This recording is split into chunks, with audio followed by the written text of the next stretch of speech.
Ladies and gentlemen, I am John C. Maxwell, and today I want to delve into two foundational pillars of effective leadership: connect and communicate. Throughout my journey in leadership and personal development, I have discovered that the ability to connect and communicate with others is at the heart of building strong relationships and achieving great success. Connection is the bridge that links people together, fostering trust, understanding, and collaboration. Communication is the vehicle that carries our thoughts, ideas, and emotions across that bridge. When we master the art of connecting and communicating, we create an environment where people feel valued, heard, and motivated to contribute their best.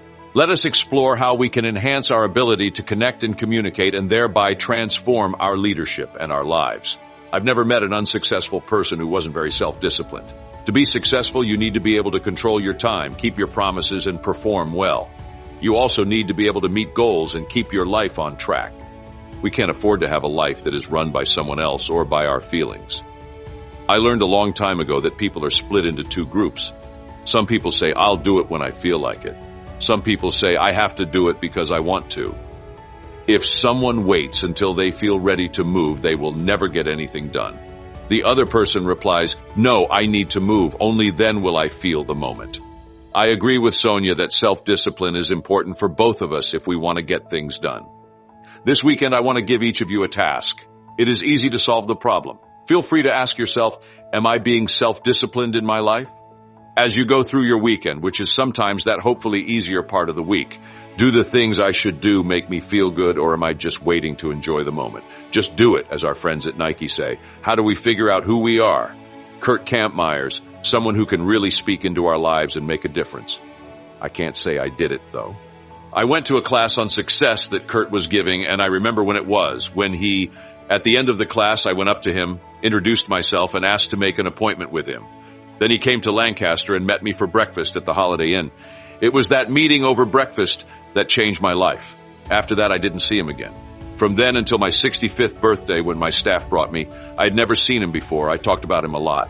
And at my 65th birthday party, they brought him in. It had been 40 years since I had seen him. I just cried and thought, but I think the most important thing was that when I went to hear him talk about being successful, out of the blue, I went up to him and introduced myself. I then asked if I could have breakfast with him and learn from him. And I think the most important thing is to be brave and ask someone who is helping you, "Can I take you to breakfast?" Also, I have an idea. Get the food, okay? If you want to buy me food, please don't go ahead and do that. But I did take that step, and I've always been thankful I did. But I've always asked myself, what if I hadn't taken that step? That's why I probably wouldn't have had that friendship or asked that question. I also might not have had this seminar or written the book. I believe that when you see someone who you think can really help you, you should take the initiative and go for it. There is something magical that happens when you realize that the people in your business are its most valuable asset. And you make a promise to help the people in that group grow, because that's how businesses grow. People who grow are what make a business grow. Additionally, they get bigger as they grow. They start to increase the amount of work you can do and receive when they increase their capacity. Just quickly, let me give you 3 thoughts on how to help people grow. First is the key to making leaders, and hiring good people is the key to making leaders. It's more likely that you can do well with someone if you bring them in. Lou Holtz told me, "John, I've had bad players on my football team and good players on my football team." We were having lunch together at the time. He told her, "To be honest, I'm a better coach when I have good players." He is, of course. Allow me to say something. If you want to help people be successful, 80% of your success will depend on who you bring in. That's something I wish I had time to work on for you, because unless you and I both have a clear idea of what we're looking for, we don't know when we see it. John, people come to me and say, "I need some leaders for my company. What do you think? What does the boss look like?" That's the first thing I ask. Tell me what the traits are. Please give me the traits. Draw me a picture, please. How does that leader look? So that when you see that person, you know they're the one you want. Have a clear picture of them first. Hiring is very important. Putting the right person in the right place is the second thing that you need to do. Put him in the right place and at the front door. Collins would say, put him on the bus and put him in the right seat. And place is very important. And I've learned that people who are successful have always put themselves in a good situation. People who are successful have found their power zone and niche and stay in that sweet spot. They hit the mark every time. You've never heard of someone being interviewed that went well, that you went up and talked to them. They said, well, the secret to my success is that I've never found out what I'm good at or how I've done so well. I just worked on my weakness. They're always in their strength, don't worry. They already understand what they're good at. People who are successful now know what they're good at. People who are good at leading figure out what other people are good at. People who are successful set themselves up well. A good boss puts other people in the right places. That's exactly what happened at level 4. The boss looks at the people all the time and watches them. I went back to my first school just like I did last week. I got my degree. The small school where I graduated, Ohio Christian University, is in a small town in Circle, Ohio. I go back every year and give them a day to talk. They get all the money and keep it. Because I grew up in that town, I told Tim, one of my baseball friends, I told Tim, tell the baseball players, the team, and some of my high school students that I'll be in town. After the game, let's go out to dinner. And more than 50 people showed up. I hadn't seen many of these or any of my high school friends since I finished in 1960. We had a great time.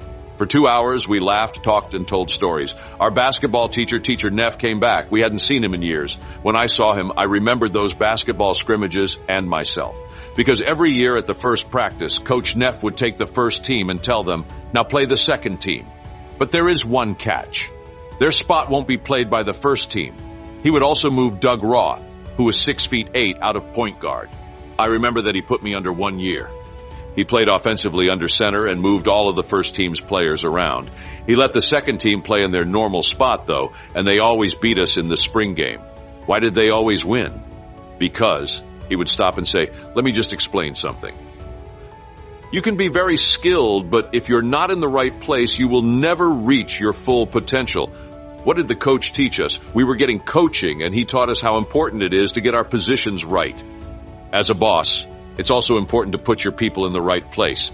That's also what happens at level 4. You hire well, put people in the right places, and then give them the right tools. You then tell them, okay, I get it. I know where their strength lies.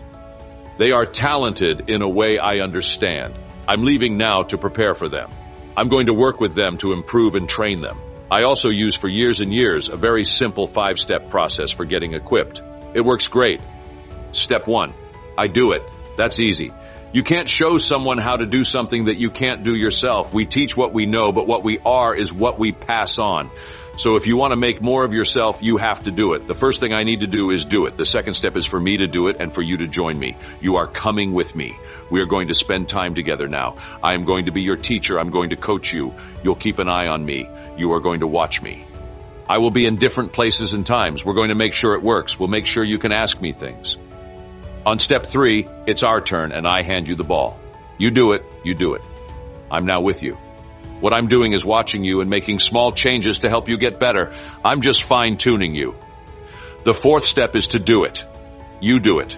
You're no longer in need of me. You do it well because you know how to. A lot of people think that step 4 is the end of preparing, but it's not.